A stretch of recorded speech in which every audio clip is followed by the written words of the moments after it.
Lewis, I'm disappointed. What's happened to your library?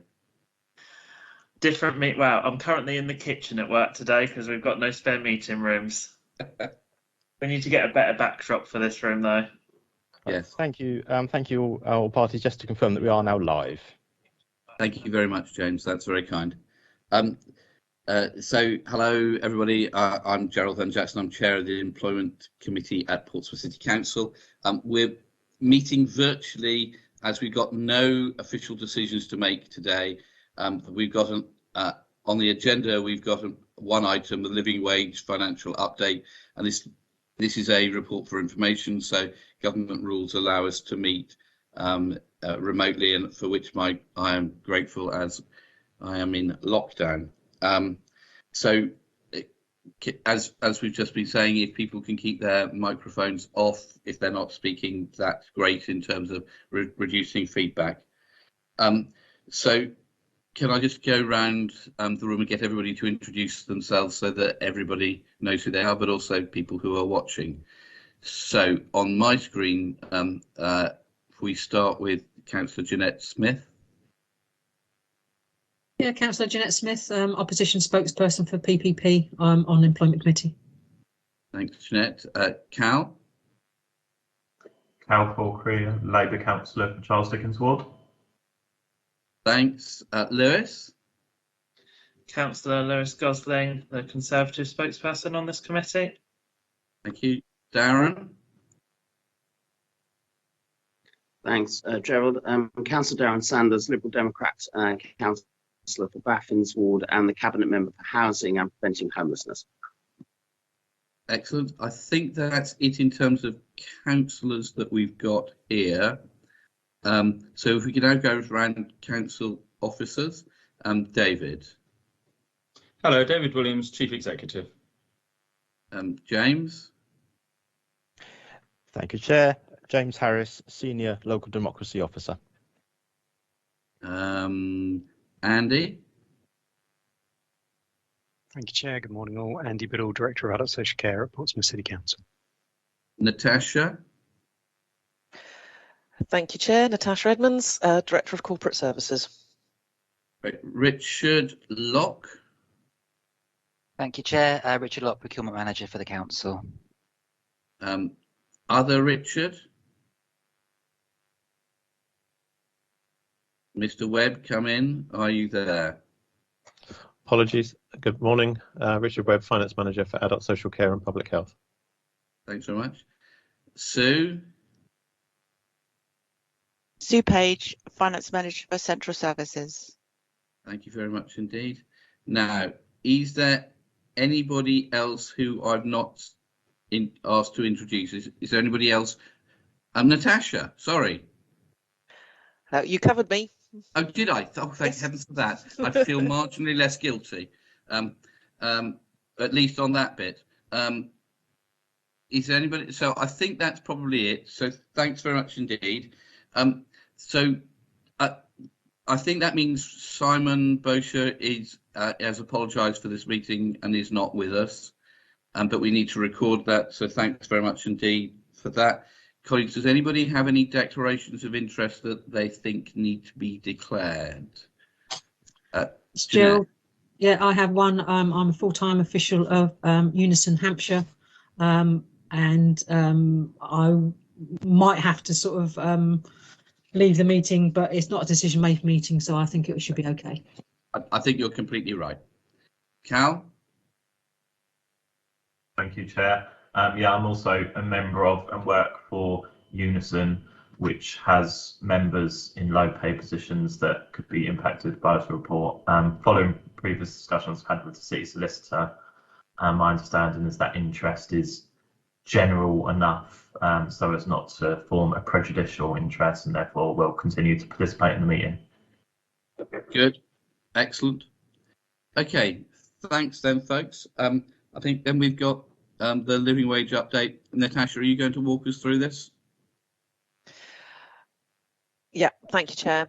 So I will ask some colleagues to come in, but essentially the report was requested by the Employment Committee at its previous meeting in November to provide a more detailed financial appraisal of the impact of moving to the real living wage, which was announced to be increasing to £9.90 from April. So the report before you sets out the financial implications of moving to real living wage and where in the organisation that impact will be felt across the board, but that will be predominantly in adult social care.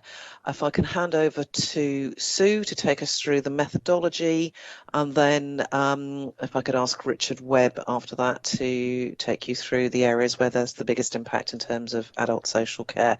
Sue. Thank you. So in this model, what we've done is we've looked at the PCC's contract history and procurement information from a range of supplier surveys, focus groups with suppliers and commissioning officers. And we've categorized the various contracts into types of supply to identify those where the impact of moving to the real living wage is the highest, i.e. those with the lowest paid staff. Then the increase to the real living wage of 40 pence per hour has been applied to the staffing element of those contracts and the costing information used to identify where that impacts. We've then looked at phasing based on known contract renewal dates. So that's the basic principles that we've used.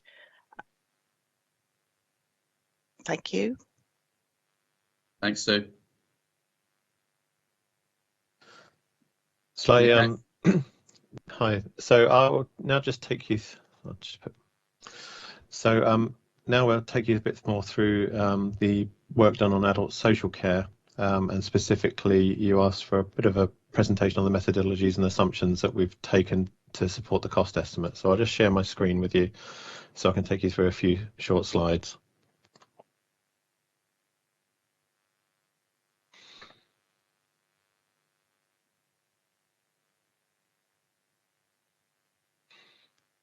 Can you see my screen? Yeah. Okay. Although, Richard, it's pretty small, and for those of us who are elderly and therefore of poorer sight, if it's going to be that's better. Thank you. Okay. I can't see you now, so if there's any questions, if you could let me know. So as I say, so the purpose of this presentation is to provide you with an overview of the principles and methodologies that we've applied by adult social care when it considers its annual uplift for providers, and specifically how the cost estimates quoted in section 6 of the report were derived. So through the next few slides, I will begin by explaining the legal framework in which the work is undertaken, and then go on to look at the calculation methodologies applied in arriving at the cost estimates quoted. So firstly, the Care Act sets out the legal requirement on local authorities to promote the efficient and effective operation of the care market in its area. Previous legal judgments have also clarified the need for local authorities to consider the current and future costs faced by providers when setting fees. Alongside this, there is also the legal requirement on the Council to set a balanced budget and for directors to prepare budget estimates in line with the financial limits set by the Council. The Care Act statutory guidance, and specifically section 4.31, goes further and states that local authorities should also have regard to the guidance on minimum fee levels. And the UK HCA model is referred to as a tool that may be helpful in this regard. And I'll come on to that in the next few slides. So in summary, this slide shows the steps that we take in considering provider uplifts each year. We identify and consider changes to relevant inflationary indices and the models, such as the UK HCA and now Home Care Association model I've just referred to. We then use this to calculate the potential impact on fees to providers, and then based on this, quantify the funding requirement to implement those changes as part of the budget setting process. We have a number of care categories which are listed on the left-hand side that we need to consider when going through this exercise each year. And for domiciliary care, we use as I mentioned before, the UK HCA minimum price for home care model. with locally agreed variations. And for residential nursing sectors, we look at the weighted average composite inflation rate. Now, go on to look at those two models in a bit more detail. So in calculating its standard domiciliary care rate, PCC uses, as I said before, the UK HCA, now Home Care Association pricing model, and that's shown, the structure of it is shown on the left-hand side of the screen. And there are, as I've indicated, some local variations to the national model that we apply to reflect local circumstances. The standard hourly rate for care is built up from the national living wage rate, and other business costs are then applied to calculate the total price for care. We are in the process of currently reviewing the latest publication, which is version 9 of the report for 22-23, which reflects the increase in national living wage and the health and care levy for 22-23. Initial indications are also that the business cost percentages for 22-23 will have been adjusted downwards slightly to reflect the increase in those two elements and to maintain some absolute values for those costs, as they wouldn't all necessarily move in line with the increase in national living wage. In terms of the weighted average composite rate, we've undertaken a previous cost review exercise to identify the average cost proportions in residential and nursing care sectors, and we've specifically looked at the breakdown of staffing costs and non-staffing costs. To identify the annual rate increase for each sector, we then take these cost proportions and multiply them by the relevant or proxy indices to calculate an overall composite rate. And I've provided a small example on that on the screen in front of you. So in terms of the cost base, for example, in this example, staffing costs at national living wage account for 45.7% of those cost proportions. If we then apply the relevant indices, and we've assumed a 5% increase in this example, of the total composite rate of 3.26 that would be applied for the provider uplift, the increase in the relation to costs of staff at national living wage would equate to 2.29% of that increase. So in terms of looking ahead to 22-23, we're still in the process of working through finalising our provider rates and budgets for 22-23. The current estimated impact of the national living wage and the health and social care levy would place an additional cost burden, as highlighted in the report in section 6, for around £3 million annually on the council. But if the foundation living wage or real living wage was also applied from April 22, then a further 1.6 million would be required. I'm going to stop sharing my screen so I can see again. I hope that gives you a summary of how we've arrived at those cost estimates and the things that we've needed to consider in coming to that point. Richard, thank you very much for that. That's very kind of you. Colleagues, any questions for Richard or Sue or Natasha? I thought it was a very helpful update that gives us some more information. So thank you very much indeed for that. Cal. Thank you, Chair. Yeah, I've got a few questions. Yeah. Could I start by asking our understanding of how many contractors currently pay the real living wage to their staff? Or what percentage? I'll start with the beginning of that. So in terms of the contractor base, we undertook a survey mostly focusing into adult social care providers late autumn last year. We did the survey to 200 providers and we had responses back from, I think, around about 50 in the end. Of that, half were paying the current rate as it was then, which was £9.50. From that, though, I don't recall that there were any that were actually saying they were signed up to be a real living wage employer. So whilst they were paying that amount, they weren't an accredited employer. So we don't know whether they're going to move up to the £9.90 that was then subsequently announced in the middle of November. That's been used in some of the assumption models that have then been applied through.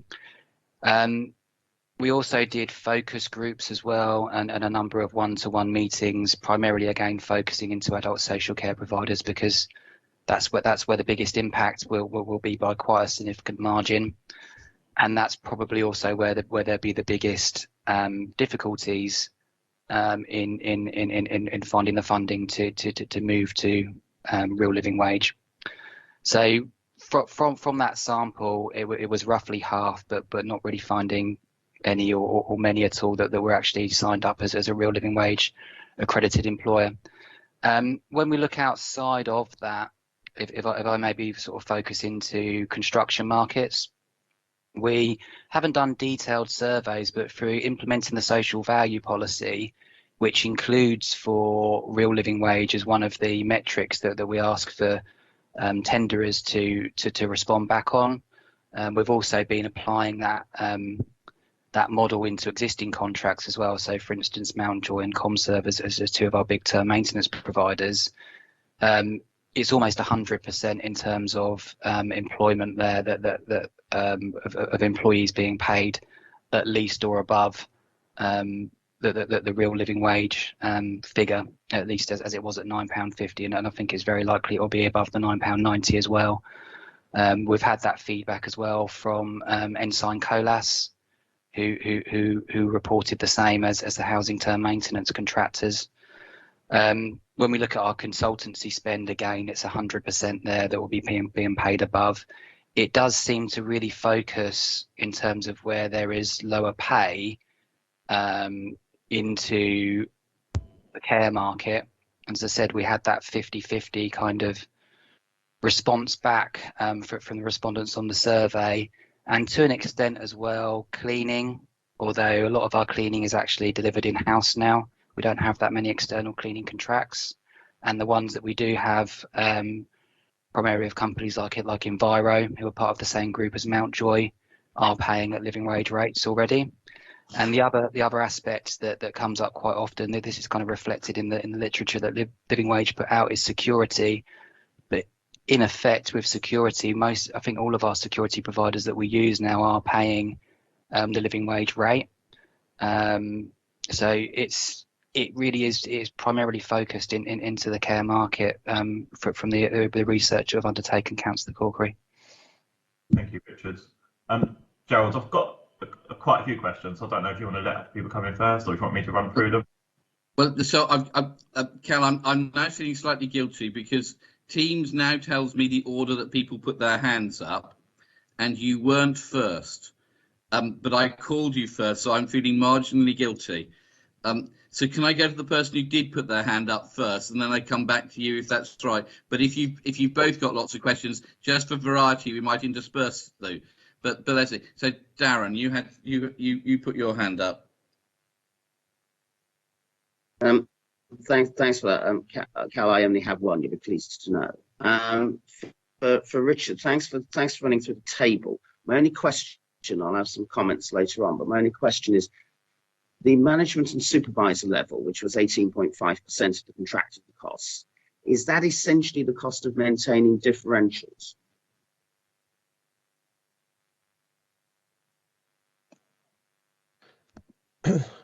Hi, that 18.2% reflects the cost to providers of maintaining and delivering and operating the services. So the first part of the model will address the direct care provision.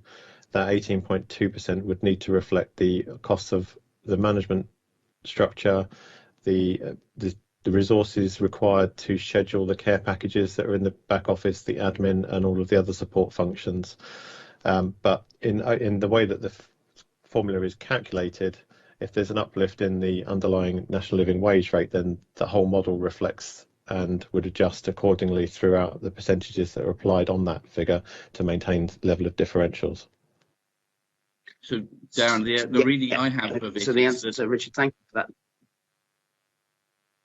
You go first, Darren. No, you go first, Gerald. So I think what that says is a bit of the 18.2% is about maintaining differentials, but the vast majority of it is just the core cost. Richard, is that right? Correct. Yes, yes. So saying we want to not pay for differentials means we can't cut out all of that, but we might be able to cut out a little bit of it.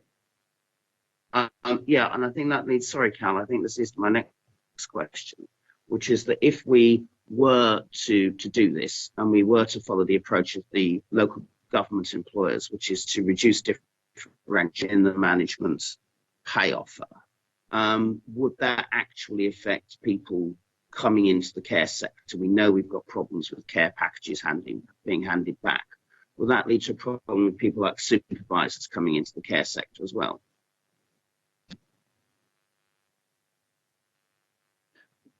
So, Richard, do you want to answer that, or do you want Andy to answer that? I'm happy to defer to Andy. Thank you, Richard. Thank you, Chair. We believe it would, Councillor. We've seen a survey completed at the end of last year, which was an adult social care workforce survey, which had a response rate of I think it was around about 36, high 30s%. So it's reasonably representative. And one of the posts that it talked about difficulty attracting was supervisor at basic level, line manager, so either in care homes or within domiciliary care. There's also an organisation called Skills for Care that does a regular monthly update on vacancies in the social care system across the country.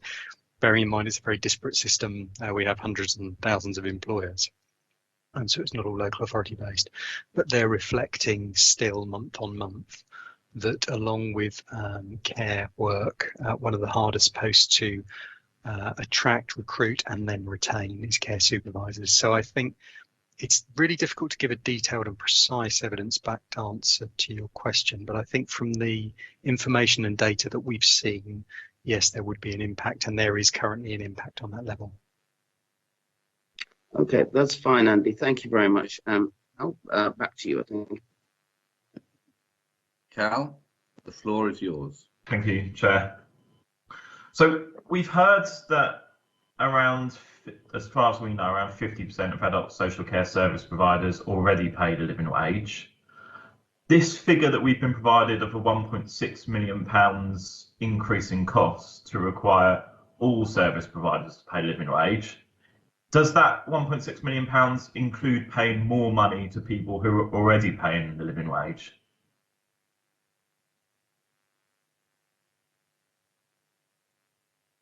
I think, Richard, this is a question for you.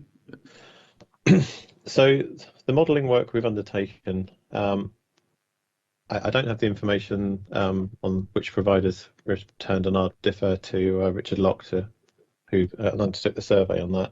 But in terms of the pricing that we've completed and the costing exercise that we've undertaken, we currently follow that UK HCA model for dom care, and the current rates that we're paying at is starting on the national living wage rate. So if providers are paying a higher level of pay than that model is indicating for the core direct delivery of staff, then they will need to be funding it from a reduction in funding of costs elsewhere. So if we were to increase it, I'd imagine they would also need to be reflected in that. So the costing we've undertaken is assuming that all providers would receive the uplift, because we pay at a standard rate for domiciliary care. So in this example, we would have to uplift all the providers who are on the same contract. Councillor Cookery, would you mind if I just add a bit of context onto the position I stated before as well? So the survey that we undertook, as I said, it was directed to 200 providers, which is a very good the proportion of our providers that we work with. We had 50 responses back, so it's a good sample rate, but I can't tell you that we've had every single provider that's fed into that information. In terms of them continuing to pay the rate as it is now, which is £9.90, when we undertook the survey, we didn't have that rate. It was actually the £9.50. So I can't say that the 50% of social care providers are paying living wage. I can only give you the information that we had back from the survey. From the survey as well, we did have to take that with a level of face value. We didn't have the resources to then go back to those providers and ask them to provide detailed evidence on that. So it would be disingenuous of me to say for definite that 50% of our social care providing market are paying living wage. The survey information was from a sample of that, and the rate that we were asking for at that point was £9.50. Okay. And if I could just add, so the National Living Wage that we've using our pricing models at that point would have been the £8.91 versus the £9.50 living wage rate that was in place at that point. So I think I'm right in thinking then, even based on that information, that there were some service providers who were voluntarily paying up to the real living wage because they thought it was the best thing to do for their staff or the best thing to do for their business. What I don't understand, assuming that continues to happen in future, is why we would give those people more money to do something they are already doing. That doesn't seem like a very good negotiation position to me. But Cal, I don't think we will have a single rate for what we pay. We can't go to one group and say we'll pay you X. One agency will pay you X, and to another agency will pay you X minus a bit, because you're already paying the real living wage. We have to have a single price that we pay. Is that right, colleagues in adult social care? Andy? Apologies, Chair. Yes.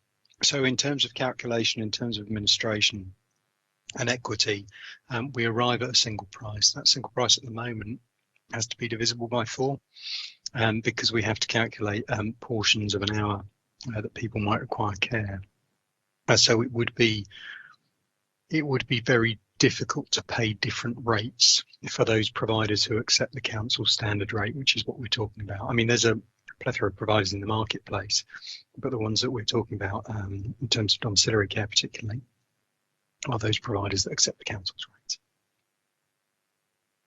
Okay, thank you. I think the point I'm getting at, more than we should be paying different rates, is the fact that we were currently paying one rate, and within that rate, some providers, as far as we know, it's around 50%, but obviously it could be variations around 50%. Some providers within that rate were finding it viable to pay their staff the real living wage, and some weren't. So that's the kind of thing I don't quite understand, is why was it some companies were finding it viable to pay the real living wage and some weren't? Or was it the case that some were choosing not to because it was more profitable for them to pay their staff a lower rate? Andy? I think that would be difficult to give you an answer to in truth, because I think whilst we have a reasonably close relationship with most of our providers that provide with us on a regular basis, we don't have the infrastructure to be that deep into their business model. We also know, for example, and this isn't quite related, but it's on a point, I think, that there's differentials in what sick pay is paid by different providers in adult social care. So you may find, and I stress may, that there's a higher wage rate but a lower sick pay rate, for example. So I think it's probably the case that we're talking about a differential in business model that would be difficult to speak to in exact detail. That's probably the best response I can come up with, I think. And Cal, it is clear that for some businesses that their choice is that they will do the right thing and pay the real living wage, and yet they still bid for contracts from the council. I think one of the things that we should think about updating to be in line with the social value policy is when we're out doing procurement for people is to ask people if they do pay the real living wage to their staff, so that we can take it into account. That might mean that if we get several agencies bidding for the same contract, we can take that into account when awarding contracts.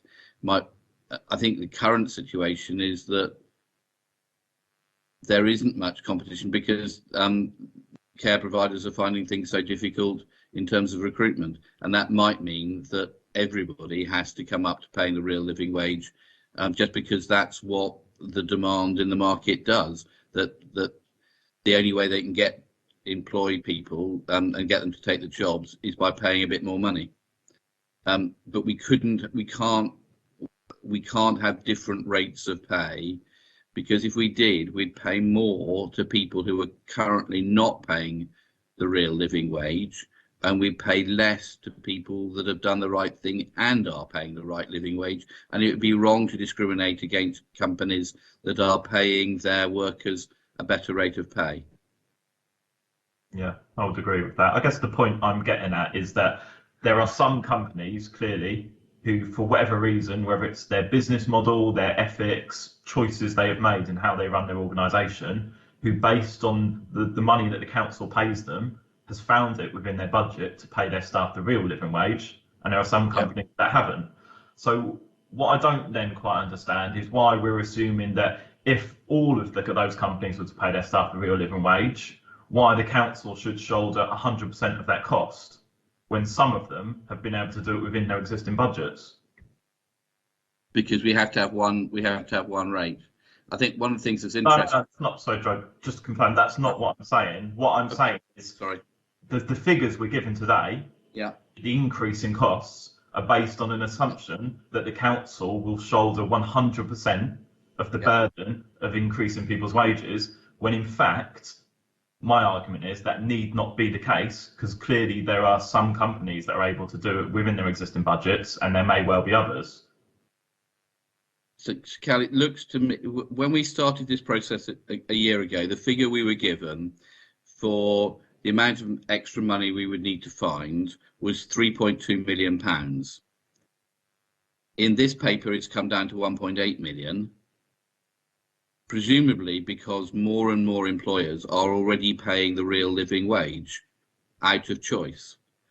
I wonder if in future months that figure may become a smaller and smaller figure as more and more employers have to pay the real living wage. Yeah, and of course we can make that the case by making a requirement of our procurement processes, which is what this whole discussion is about.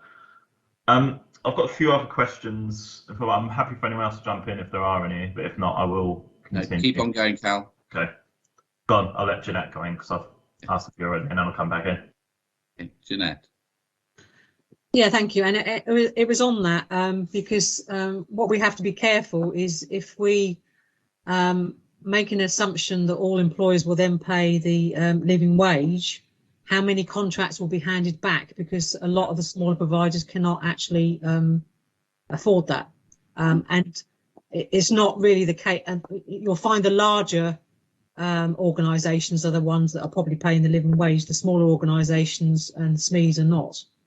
Because their overheads are not huge anyway. So, and then there's also an added downside that a lot of people on low pay are in work benefits. Any rise to the living wage will actually put them out of benefits. So to them, they'll probably lose money rather than gain anything. So it's just to take that into consideration when we're looking at it. Thanks. Cal, back to you. Thank you, Gerald. Yeah, I think they're all points to be considered. I mean, there shouldn't, in theory, based on the existing benefits system, be anyone who is worse off for having an increase in wages. It may be, of course, that they don't receive the full extent of that increase because they have a taper element within their means tested benefit. That means they only retain some of it, but they should, in total, net be better off. Can I ask what analysis has been done of the benefits to, or the potential benefits to social care services of staff being paid the real living wage? Andy? We haven't done any analysis of that. I think the closest thing I could respond to would be thinking about whether, if we as a local authority were to pay the foundation living wage, or living wage as it's referred to, as to whether that would resolve the issues we'd have with care. Councillor Jackson referred earlier to the difficulty with getting care at the moment, which is real. We know, we've seen a local press commentary on the things that we've been discussing for some time as council. And the information that we have from our local providers, and again, it's anecdotal. It's not something we can show you in a data table. Is that pay, whilst it's probably the most important thing, is not the only thing that is a cause of some of the shortages of labour that we're finding in the care sector at the moment, particularly in domiciliary care. Another thing that we don't have is a career structure for people that work in care. We do have that for people that work in the NHS in very similar positions. We don't have a parity with our NHS colleagues. We see terms and conditions in addition to pay being better within the NHS, and because we most closely compare ourselves to that organisation in the work that we do as carers, that's an issue for people not wishing to work in care.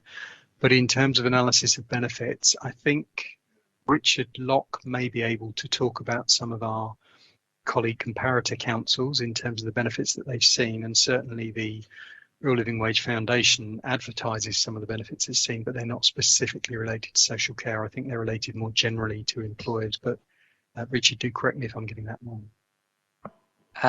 Yeah, happy to come in on that point, Andy. From the survey and from the consultation, we did at the front end ask around the positive benefits. It might seem, Councillor Corkery, that the report is quite negative, but we did ask explicitly at the front end what the positive benefits are. The things that came back were around greater staff retention, greater staff motivation. The other aspect was around potentially, and they couldn't put exact figures onto this, if they're able to if it aids recruitment, potentially reducing some level of cost with not having to go through agencies.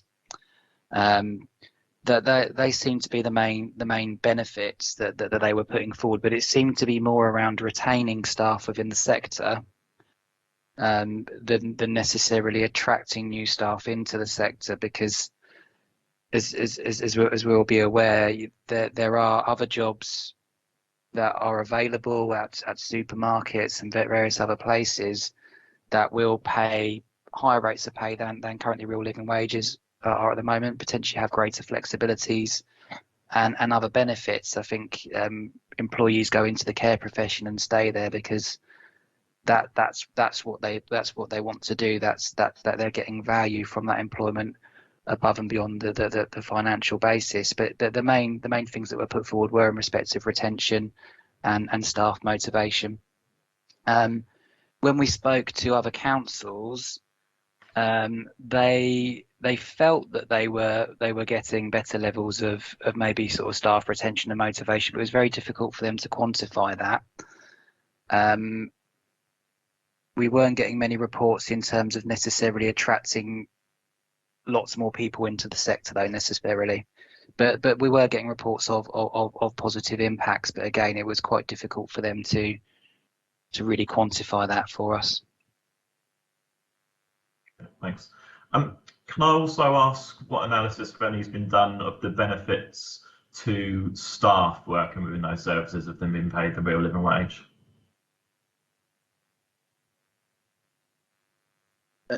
Carol, I think that's kind of a national thing. I don't know if our local view is, but I think that in terms of what the Living Wage Foundation say, I think that's stuff on their website about the benefits that it brings to employers and employees. I don't know if there's a local view, Natasha or Andy. I mean, certainly locally we do pay our own staff the real living wage, and we do have the same challenges that I think certainly in adult social care that the provider market has around recruitment and retention.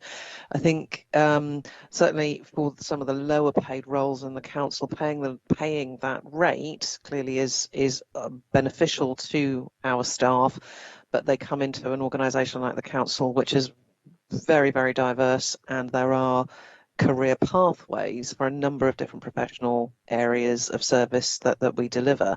But I think in terms of the the care market itself and social care as a career. I sort of echo what Andy said in terms of the career structure and the other drivers that mean that people will get benefit and value from the job or the career that they're pursuing. It's not all about what the rate they get paid. A lot of it will be about the development, about the management, about the culture, about the values of the organisation. So I think there's a big difference in terms of benefit to the employee if they join an organisation like the City Council versus if they join an individual provider out in the market. But certainly we know that our turnover levels are sort of about average for the local authority at that level in terms of that typical jobs that are paid at that rate. Cal, I talked to the leader of Cornwall Council, who had introduced the real living wage for all contractors as well. Now, inevitably, Cornwall is a different place to us, very rural, etc. But the feedback I had from him was that it had meant that people stayed working in the care sector throughout the year, and they didn't go and drop that to go and do seasonal jobs in the summer in tourism. And that stability of people working within the care sector was something that they valued and they thought was a positive outcome. They had to find an additional 10 million quid to make it happen as a one-off hit, but he was pleased with having done so. He then lost control of the council, but that's a different kettle of onions. Okay, thank you. I appreciate some of these general questions, but I think it's just worth bearing in mind what the potential benefits are of a policy decision as well as the costs, so that you can come to a balanced position on that. Something that is a bit more specific to the council is, do we have any understanding of what the positive impact may be on the council finances of increasing the wages of people who are working in council contracted services? Natasha, I don't know if you're able to comment. The bits that would seem to me, and we haven't got people from housing here, is when people came across from clean and green, I think the view has been that they came in and got on different terms and conditions, and that worked well, but it took quite a long time to settle in. Just to add to my question, to help you understand where I'm coming from, as well as that point, I'm also thinking about things like increased council tax base, reduced spending on council tax support, increased income through any services or charges that are means tested. And all these things could potentially have a positive impact on the council's finances if those individuals are receiving higher wages. So again, I think it's something that would need to be taken into account as part of any decision if it's not already done. And I think you're right. Inevitably, Cal, as time goes on, more and more people transition onto universal credit, then that means the council doesn't get involved in council tax benefit for them. Or no, it doesn't get involved in the housing benefit for that, and therefore we're losing money on that. But it'll make a difference. But I'm not sure it'll make very much difference. A 40p increase per hour. But I don't know if one of the Richards would know more.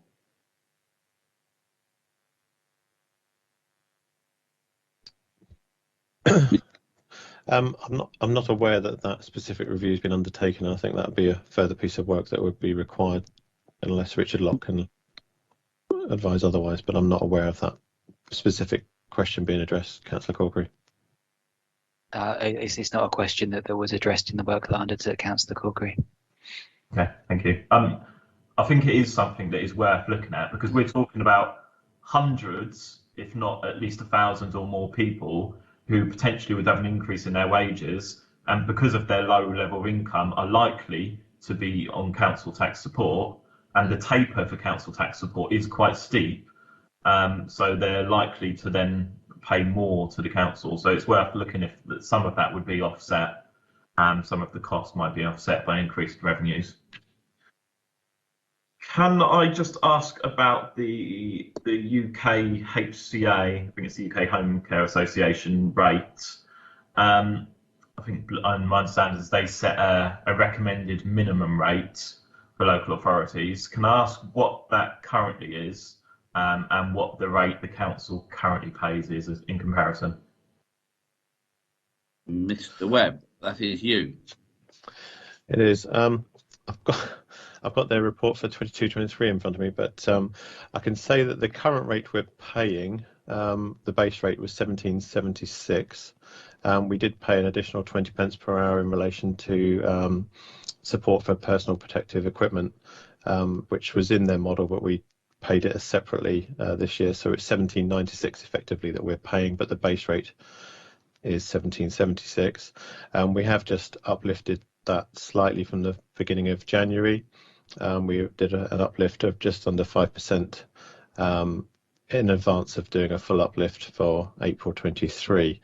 I haven't got the UK HCA rate in front of me for last year, but I know that we're below it. Okay. I thought, Richard, it was. I thought it was on your the screenshot you did. No, it wasn't. No, there was no numbers in that.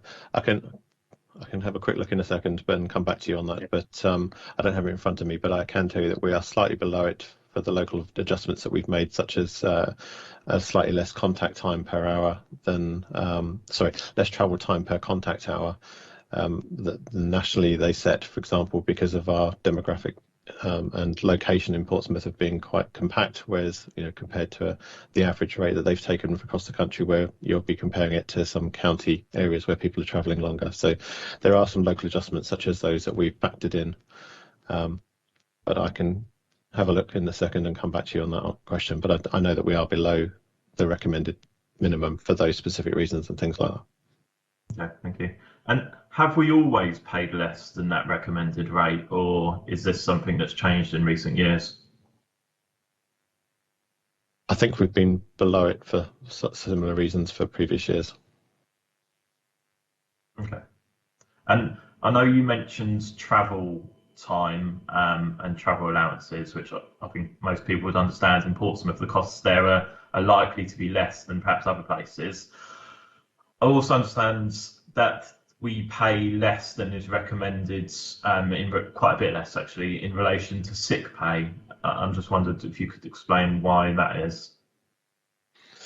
Okay, so the model's got an assumption around the UKHA model has got an assumption around sickness pay, and they have got a rough estimate of what they think the proportion of additional costs of business should be funded for that sickness absence. We have got a slightly lower assumption on that, and it's something we'll be looking at again this year, particularly in relation to the recent announcements around the changes to social care funding reform and the work required by central government in relation to the fair cost of care calculations. So there'll be further review of that this financial year. We pay slightly less. We've done some local modelling, and we've because of the feedback that we have seen, not all providers necessarily, but some of the ones we've seen are paying the statutory minimum for sickness pay. So we've taken a slightly lower assumptions around that than the national model. So, Richard, this was one of the things that came out of this. No, and it was interesting to see. If we took the view that all care providers who we work with should provide sick pay for their employees, particularly their care employees who we're paying for, and therefore we uprated the model to reflect that. Have we done a calculation about how much that would increase the council's costs by? Because I think in terms of providing sick pay, that would be something we should seriously look at, because I think having people who are not well continuing to work with people who are vulnerable in their own homes is not a good model to be working on. The additional increase, I've calculated on an absolute value, it'd be an additional 27 pence if we took the current model assumptions. So it'd be 27 pence extra per care hour that we pay. So how much is that as a total in roughly? How many care hours do we purchase, Richard? I think we're currently about 14,000 per week, but I'd need to go and double check that number. Okay. So I think it would be another 2% we'd need to increase the rate by. Okay, that's right. Cal, sorry. No, it's fine. Clearly this is kind of linked, I guess, to the wages people receive, because sick pay is the wages that people receive when they're unable to go into work. And actually, just last week, I was speaking to a constituent who was sick with COVID, was unable to go on sick because they would only get statutory sick pay. They couldn't afford to take that big hit for their wages, so they decided to use their annual leave entitlement in order to stay at home and do the right thing, which clearly, when people are working in essentially contracted out council services, is not the right thing to be happening. And also just reflection on the answer we got there, it seems to me there's a bit of a vicious cycle, i.e. the council knows that some providers don't pay sick pay and has therefore used that as a reason to pay them less for the sick pay allowance, which seems to be the wrong way round. We should, of course, be doing it, saying people, we will pay you enough to pay your workforce proper sick pay, and then ensuring that they do so. But yeah, hopefully that can be reviewed and looked at as we go forward in relation to the living wage as well. I think I'd be glad to know I've got the last question, and then I'll make some comments after that, if that's okay. I know that's recently been announced, I'm not sure how recent it is, last couple of months, I think. The government has announced new funding for the Workforce Recruitment and Retention Fund. And I know that, for example, Somerset Council has said that they're going to use this money to ensure that everyone that's working in their contracted out home care services is paid at least £10.50 an hour. And I just wondered how we're choosing to use that money in Portsmouth. Andy? Thank you.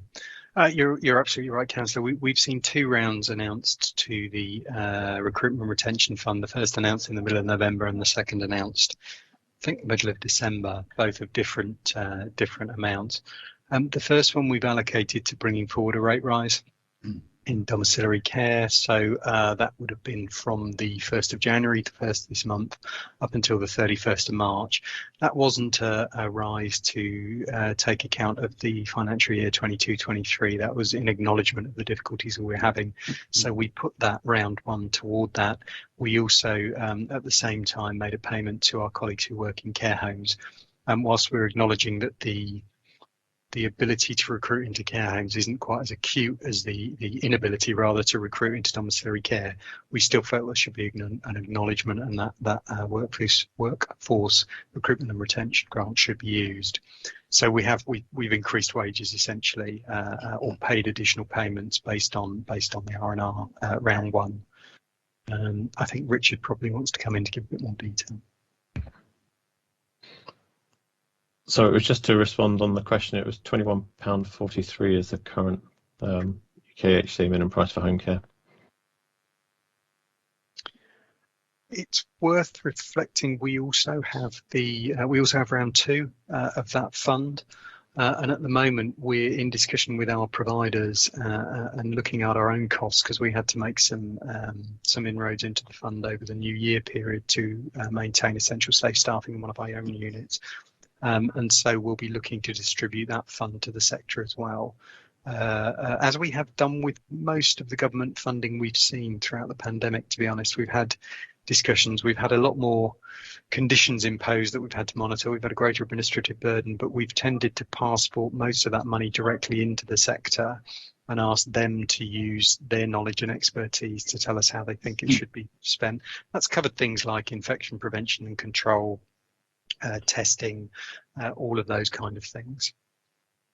I hope that answers your question where we are at the moment. As I say, we haven't come to a full conclusion on where we go with the round 2 of the funding, but we're in discussion about that at the moment.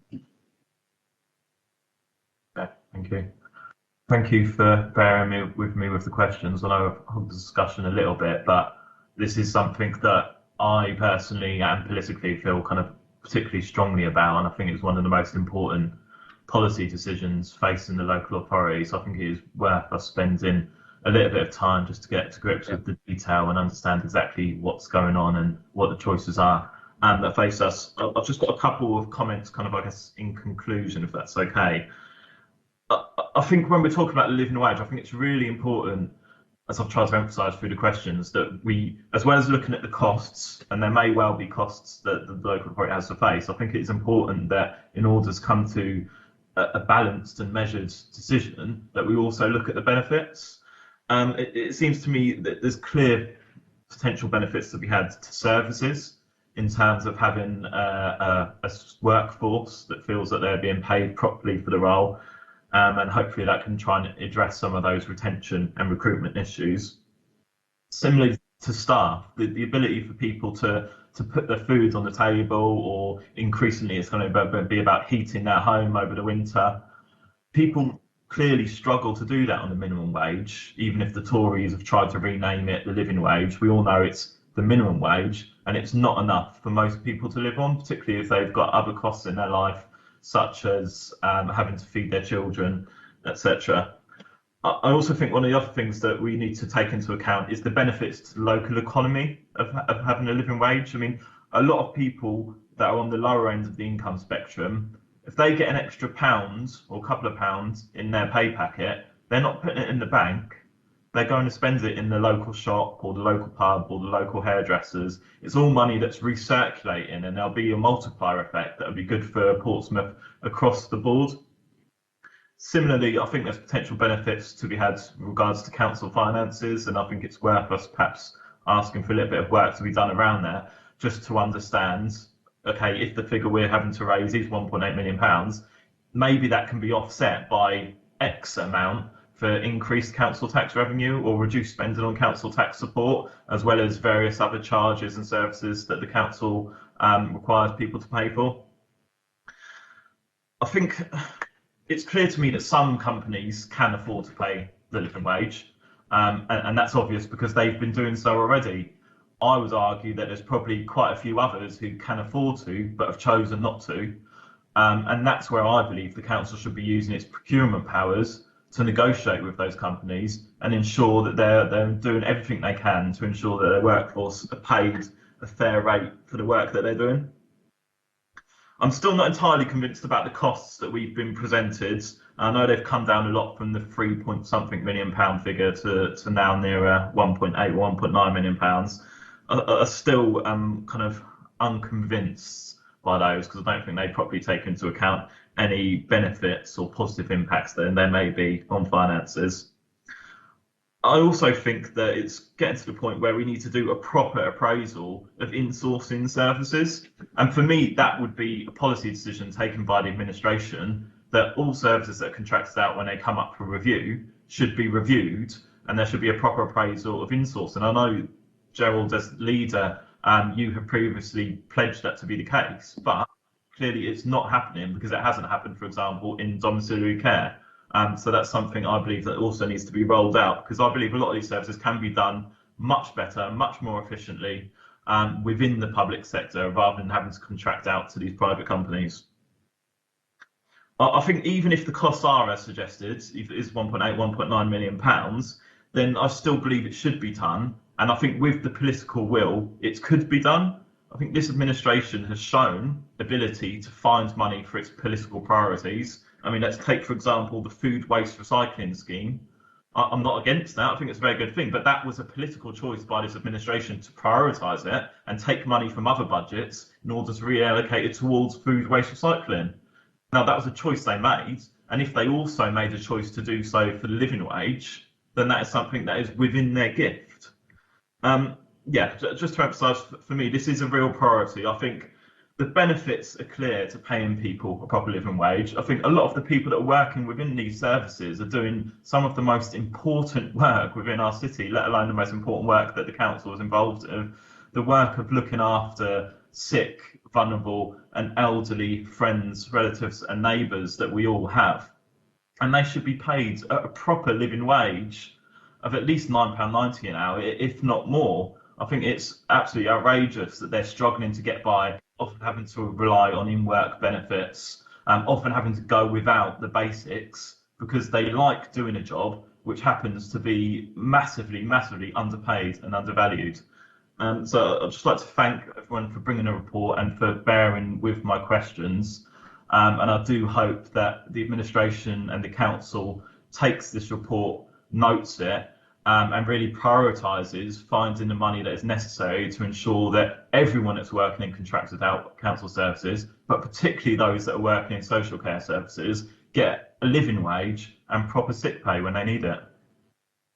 Thanks, Cal. And as you know, the aspiration is to make sure that we do pay in the same way that we pay Portsmouth City Council staff the real living wage. We pay that to everybody who is a contractor. I think it's been an interesting thing to hear that how many of the contractors already do so, but there clearly is still room where we need to go further to try to make sure that we pay the real living wage to everybody who works on a contract for the City Council, because that clearly will help address people's levels of poverty. The issue is, how do we pay for it? We need to identify where that £1.8 million would come from. I'm pleased it's fallen from over 3 million last year down to 1.8 million, but looking at the budgets this year, I can't identify where that funding could come from without there being large numbers of redundancies and services cut at the City Council. If people do have ideas of where that money could come from, we'd be overjoyed to hear it, because I think everybody wants to make sure that people are paid the real living wage for whether they work directly or indirectly for the council. But at the moment, we just cannot identify where that funding is going to come from. I think the pressures in adult social care are enormous.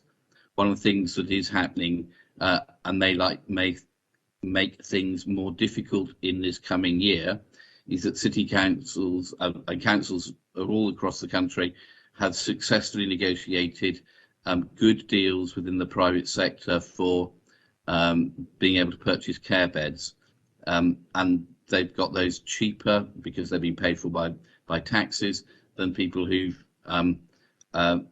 just negotiated a single bed, which they're paying for themselves. Now that will change, and it's going to mean that the costs to the council will rise substantially for buying the same service, and that's going to put very big pressure on the council's adult social care budget. We've already got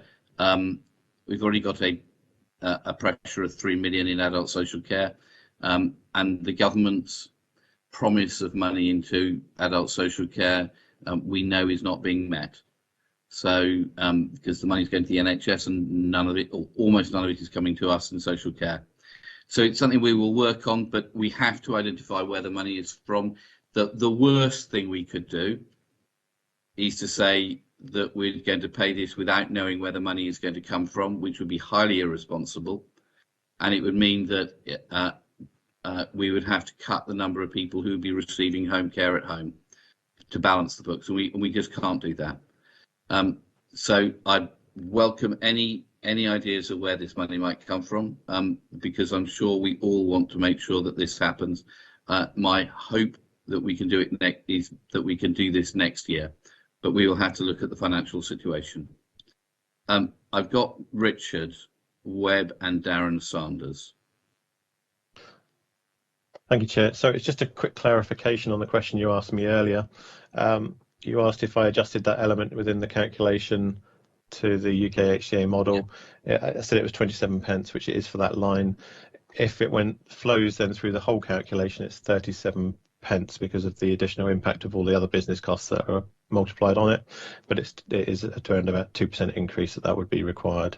It is something that we will need to keep under watch, and I mentioned that the future changes and the future requirements around the fair cost of care fund will require future changes as we go through future years in leading into the implementation of the funding reforms for adult social care.